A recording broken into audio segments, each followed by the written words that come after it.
Bom, vamos falar sobre os teoremas booleanos, e vamos começar falando sobre a álgebra booleana, que a álgebra booleana nada mais é do que uma álgebra que, em sua formação, não existe frações numéricas ou decimais, negativos, ou também não possui raiz quadrada ou logs. De maneira que essa álgebra booleana ela trabalha apenas com variáveis 0 ou 1, ou seja, são só apenas essas duas variáveis, o que simplifica bem mais a expressão. Nessa álgebra, os números 0 e 1, na verdade, representam níveis lógicos, onde o 0, na verdade, a gente pode estar dizendo que significa falso, e o 1 significa verdadeiro, ou positivo. Nessa álgebra, eles só usam esses dois vamos dizer assim, caracteres, como nos cálculos binários. Isso é para simplificar um pouco mais as nossas expressões. Aí, os teoremas booleanos. Na verdade, a gente pode estar dizendo que esses teoremas foram criados para auxiliar a simplificação das expressões e circuitos lógicos. Quando um circuito lógico, uma expressão ela é simplificada por um teorema booleano, por exemplo, ele se torna mais fácil de ser compreendido, ele se torna de uma maneira mais fácil para ser passada. E aqui como funciona? Aqui a gente tem um exemplo bem simples, A vezes B marcado, vezes, entre parênteses A, B marcado e marcando todos. Na verdade, esse marcado significa o inverso da expressão. Por que é igual a zero? No teorema booleano, x vezes, por exemplo, o x marcado ou o inverso sempre será igual a zero. Ou seja, quando você tem um número vezes o inverso desse número, sempre dará zero.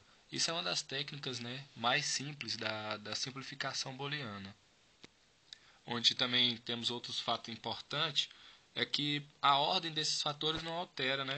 Na álgebra booleana, na verdade, independente da ordem das variáveis, ela será sempre aquele resultado. Por exemplo, se você pegar A vezes B, vai ser a mesma coisa do que B vezes A.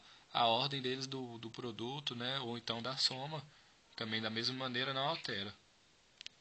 E nós temos também outras leis, que é as leis de associação e as leis distributivas. Vamos ver um pouquinho mais um exemplo. Vou editar aqui.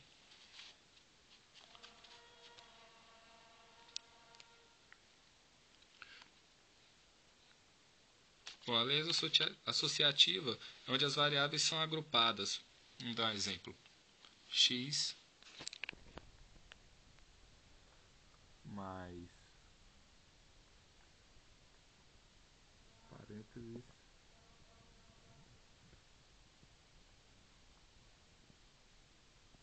y mais z mais z. Isso aqui quer dizer, ele é igual, Mesma coisa se eu estar abrindo parênteses, colocando x mais o z e fechando parênteses mais y, vamos supor.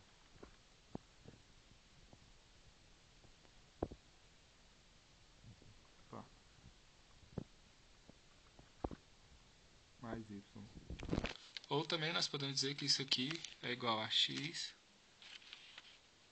mais z mais y. Ou seja, o que a gente pode estar interpretando? Independente de onde você está colocando os parênteses, ele não vai alterar em nada. Na verdade, esses parênteses ele vai servir só mesmo para separar ou para organizar a sua expressão. Se você tirar eles ou colocar, no caso da soma, por exemplo, não vai interferir em nada. Independente de onde você colocar, você se organiza da maneira que você achar melhor. E aí, agora nós podemos dar um exemplo também da lei distributiva, que é comum nos cálculos convencionais da nossa matemática no dia a dia. Onde nós colocamos um termo em evidência. Isso é bem conhecido. Vamos dar um exemplo aqui. A mais B, fechado parênteses,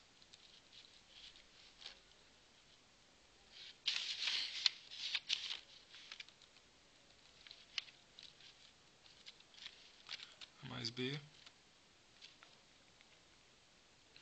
vezes C mais D.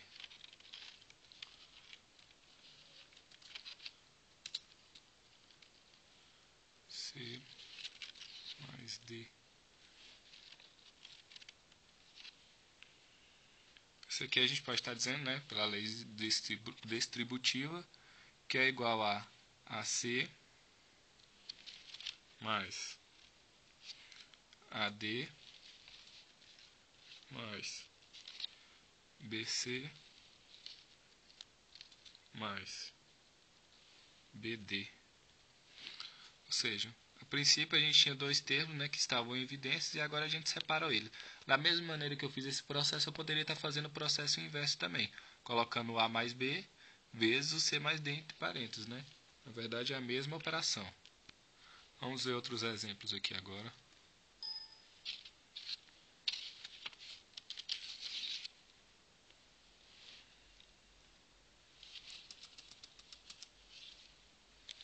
Bom, aqui a gente tem o A mais AB, que é igual a A, e o A mais A marcado B, que é igual a A mais B. Nessas variáveis a gente podia estar utilizando também o x ou o y, ou 0 e 1. Na verdade é só mesmo para exemplificar, né? O A mais AB igual a A, no caso, e o A mais A marcado B, que é igual a A mais B. Todos esses tipos de simplificação, né, é bem utilizado quando estamos tratando da álgebra booleana. E, na verdade, essa simplificação são úteis para sempre essas expressões estarem mais fáceis na nossa compreensão, né? A gente pode dizer que esses teoremas são úteis, sim, para a utilização da simplificação dessas expressões lógicas, né? Uma expressão lógica simplificada ela fica mais fácil de ser compreendida.